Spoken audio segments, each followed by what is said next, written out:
Première lecture du livre du prophète Isaïe. Le Seigneur mon Dieu m'a donné la grâce de disciple pour qu'il puisse mes paroles soutenir celui qui est épuisé. Chaque matin, il élevait mon oreille pour qu'un disciple j'écoute. Le Seigneur mon Dieu m'a ouvert l'oreille et moi, je ne me suis pas révolté. Je ne me suis pas découvert.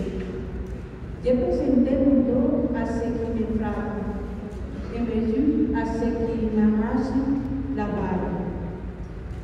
Je ne sais pas cacher ma face devant l'outrage de l'écrase. Le Seigneur mon Dieu vient à mon secours. C'est pourquoi je ne suis pas atteint par les outrages. C'est pourquoi je revis ma face comme pierre.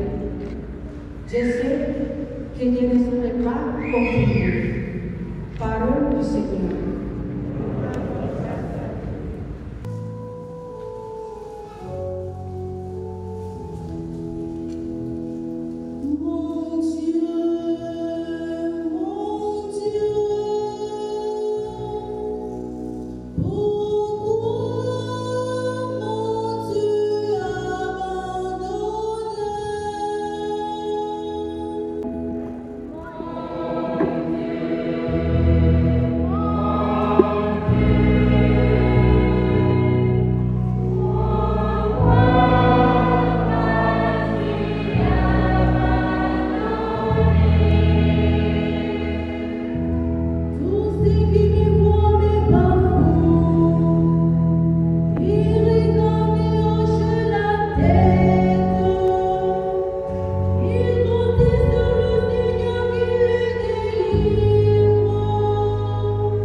L'incarnation de l'obéissance, de l'humilité et du respect de la volonté de Dieu son Père, dont il n'a jamais voulu se faire l'égal.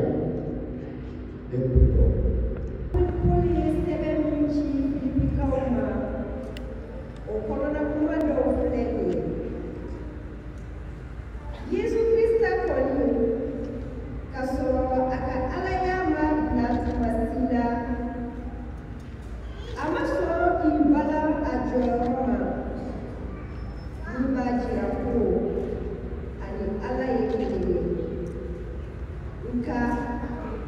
Ajena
mois. Et pour la coupe, après le repas, il fit de même à 10 ans. Cette coupe est la nouvelle alliance en mon sang épargné pour vous. Et cependant, voici que la main de celui qui me livre est à côté de moi sur la table. En effet, je vis de l'homme savoir selon ce qui a été fixé. Mais malgré cet homme-là, à qui il est livré. Les apôtres commencèrent à se demander les uns aux autres quel pourrait bien être parmi eux celui qui allait faire cela. Ils en arrivèrent à se quereller. Lequel d'entre eux, à leur avis, était le plus grand? Mais il leur dit: Les rois des nations les commandent en maître, et ceux qui exercent le pouvoir sur elles se font appeler bienfaiteurs. Pour vous, rien n'est tel. Au contraire, que le plus grand d'entre vous devienne comme le plus jeune, et le chef comme celui qui sert. Qui est en effet le plus grand? Celui qui est à table ou celui qui sert? N'est-ce pas celui qui est à table? Et moi, je suis au milieu de vous comme celui qui sert. Vous avez tenu bon avec moi dans mes épreuves. Et moi, je dispose pour vous du royaume, comme mon Père en a disposé pour moi.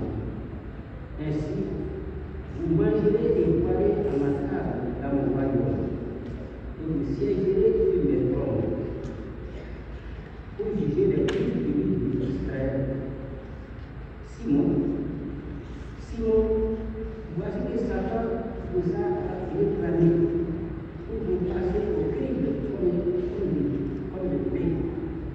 Mais j'ai prié pour toi, afin que ta foi ne défaille pas.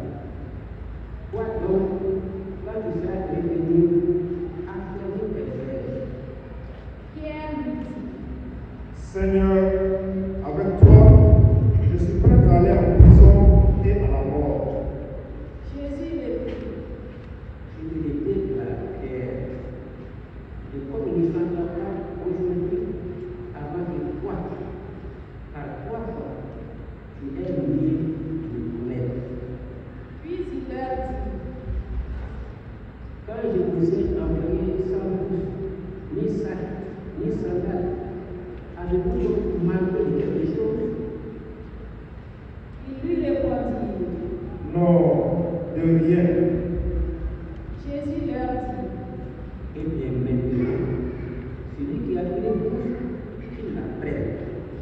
De même celui qui a un sac et celui qui n'a pas d'épée, qu'il vende au manteau ou à l'acheter. Car je vous déclare, il faut que s'accomplisse en moi ce texte de l'Écriture. Il a été compté parmi les impies. De fait, ce qui me concerne va donner son accomplissement. Il lui dit: Seigneur, voici 2 épées. Il leur répondit: Cela suffit. Jésus sortit pour se rendre, selon son habitude, au mont des Oliviers, et ses disciples le suivirent.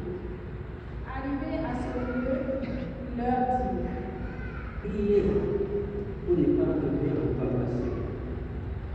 Puis il s'écarta à la distance d'un jet de pierre environ, s'étant mis à genoux, il priait en disant: Père, si tu le veux, éloigne de moi cette coupe. Cependant, qu'elle soit faite non pas ma volonté, mais la sienne. Alors, du ciel, lui apparut un ange qui le réconfortait. Entré en agonie, Jésus priait avec plus d'insistance, et sa sueur devint comme des gouttes de sang qui tombaient sur la terre. Puis Jésus se releva de sa prière et rejoignit ses disciples qu'il trouva endormis, accablés de tristesse. Il leur dit: Pourquoi dormir? dormez-vous? Réveillez-vous et priez pour ne pas entrer en tentation. Il parlait encore quand parut une foule de gens. Celui qui s'appelait Judas, l'un des 12, marchait à leur tête. Il s'approcha de Jésus pour lui donner un baiser. Jésus lui dit: Judas, c'est par un baiser que tu livres depuis une autre. Voyant ce qui allait se passer, ceux qui entouraient Jésus lui dirent: Seigneur, et si nous frappions avec l'épée? Un d'eux frappa le serviteur du grand prêtre et lui trancha l'oreille droite. Mais Jésus dit: Restez sans mal. Et toucha l'oreille de l'homme qui l'était. Jésus dit alors à ceux qui étaient venus l'arrêter: Grand prêtre, chef des gardes du temple et ancien, Si je donne un bandit pour que vous soyez venus avec des épées et des bâtons, chaque jour je vais avec vous dans les temples et vous n'avez pas porté la main sur moi. Mais c'est maintenant votre Père qui nous sauve des ténèbres.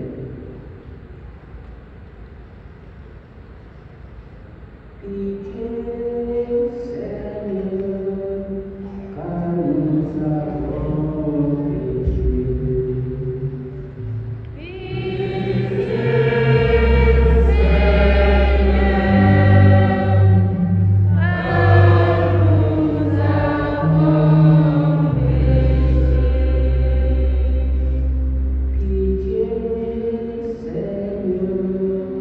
car nous avons péché.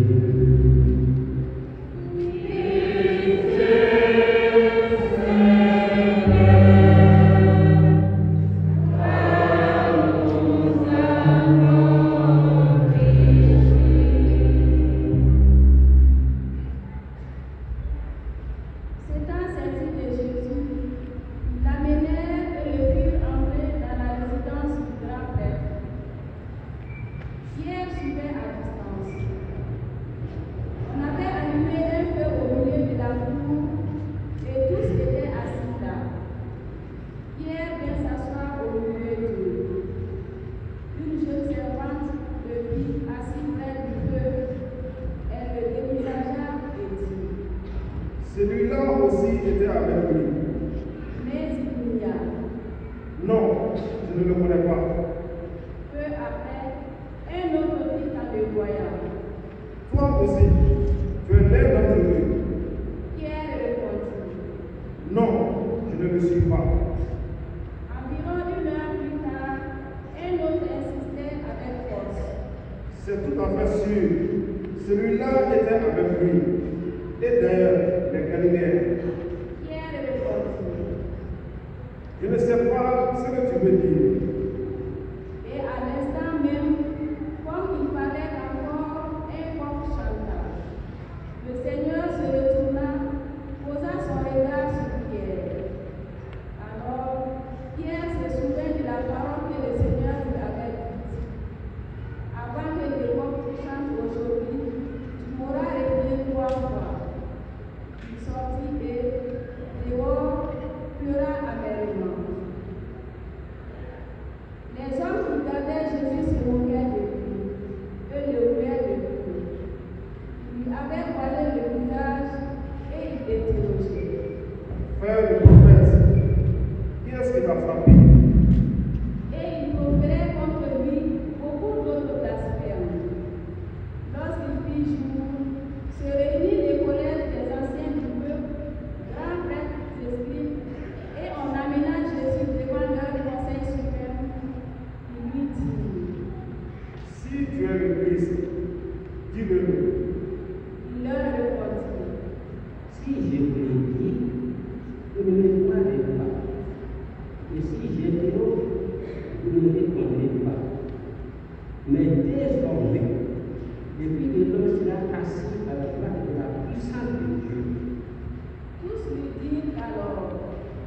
Tu es donc le Fils de Dieu. Il leur répondit. Vous dites vous-même que je le suis. Il dit alors, Pourquoi nous faut-il encore d'autres témoignages? Nous-mêmes, nous l'avons entendu de sa bouche. l'assemblée tout entière se leva et on l'amena chez Pilate. On s'est mis alors à l'accuser. Nous avons trouvé cet homme en train de semer le trouble dans notre nation. Il empêche de payer l'impôt à l'empereur et il dit qu'il est le Christ, le roi. Pilate interrogea. Es-tu le roi des Juifs? Jésus répondit. C'est toi-même qui l'as dit. Pilate s'adressa au grand prêtre et au fou. Je ne trouve chez cet homme aucun motif de condamnation. Mais il insistait avec force. Il soulève le peuple en enseignant dans toute la Judée. Après avoir commencé en Galilée, il est venu jusqu'ici. À ces mots, Pilate demanda si l'homme était galiléen. Apprenant qu'il relevait de l'autorité de l'homme, il le renvoya devant ce dernier qui se trouvait lui aussi à Jérusalem à ces jours-là. À la vue de Jésus, Hérode éprouva une joie extrême. En effet, depuis longtemps, il désirait le voir à cause de ce qu'il entendait dire de lui, et il espérait lui voir faire un miracle. Il lui posa bon nombre de questions, mais Jésus ne lui répondit rien. Les grands prêtres et les scribes étaient là, et ils l'accusaient avec véhémence. Hérode, ainsi que ses soldats, le traita avec mépris et se moqua de lui. Il le revêtit d'un manteau de couleur éclatante et le renvoya à Pilate. Ces jours-là, Hérode et Pilate étaient des amis. Alors auparavant, il y avait de l'hostilité entre eux. Alors, Pilate convoqua les grands prêtres, les chefs et le peuple. Il leur dit, Vous m'avez amené cet homme en l'accusant d'introduire la subversion dans le peuple. Or, j'ai moi-même instruit l'affaire devant vous. Et parmi les faits dont vous l'accusez, je n'ai trouvé chez cet homme aucun motif de condamnation. D'ailleurs, Hérode non plus, puisqu'il nous l'a envoyé. En somme, cet homme n'a rien fait qui mérite la mort. Je vais donc le relâcher, après lui avoir fait donner une correction. ils se mirent à crier tous ensemble. Mort à cet homme, relâchez-nous Barabbas. Ce Barabbas avait été jeté en prison pour une émeute survenue dans la ville et pour meurtre. Pilate, dans son désir de relâcher Jésus, leur adressa de nouveau la parole. Mais ils vociférèrent. Crucifie-le, crucifie-le.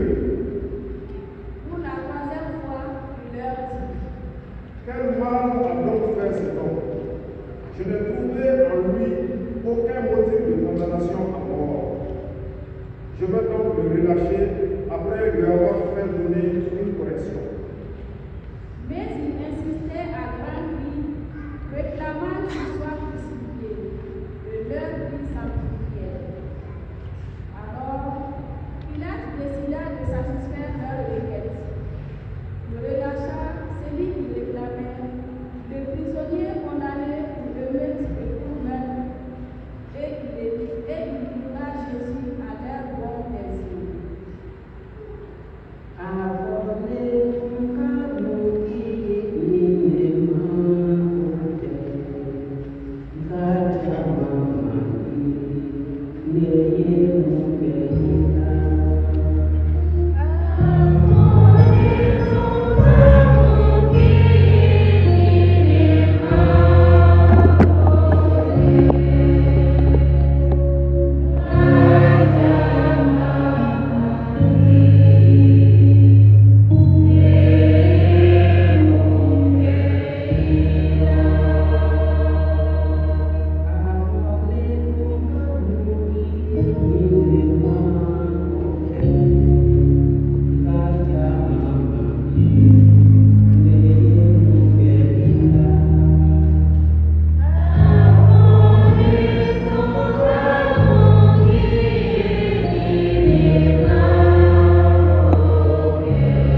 peuple en grand cri et souffrait, ainsi que des femmes qui se frappaient la poitrine et se lamentaient sur Jésus. Il se retourna et leur dit: Fille de Jérusalem, ne pleurez pas sur moi, pleurez plutôt sur vous-même, sur vos enfants. Voici venir des jours où l'on dira: heureuses les femmes stériles, celles qui n'ont pas enfanté, celles qui n'ont pas arrêté. Alors on dira aux montagnes: tombez sur nous, et collines, cachez-nous. Car si l'on traite ainsi les arbres verts, que deviendra l'arbre sec? Il amenait aussi avec Jésus 2 autres des malfaiteurs pour les exécuter. Lorsqu'ils furent arrivés au lieu dit le grand calvaire, là ils crucifièrent Jésus avec les 2 malfaiteurs, l'un à droite et l'autre à gauche.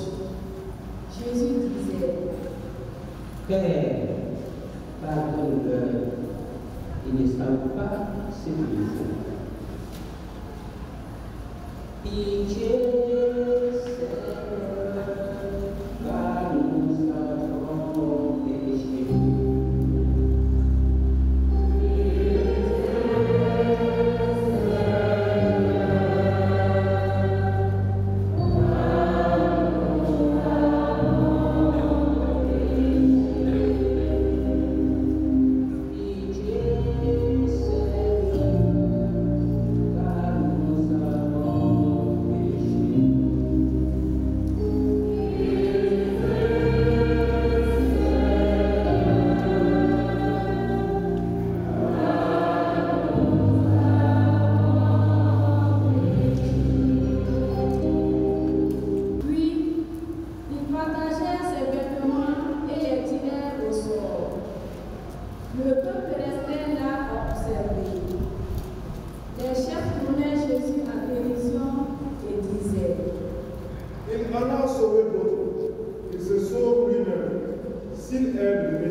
Père, entre tes mains, je remets mon esprit.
foule des gens qui s'étaient rassemblés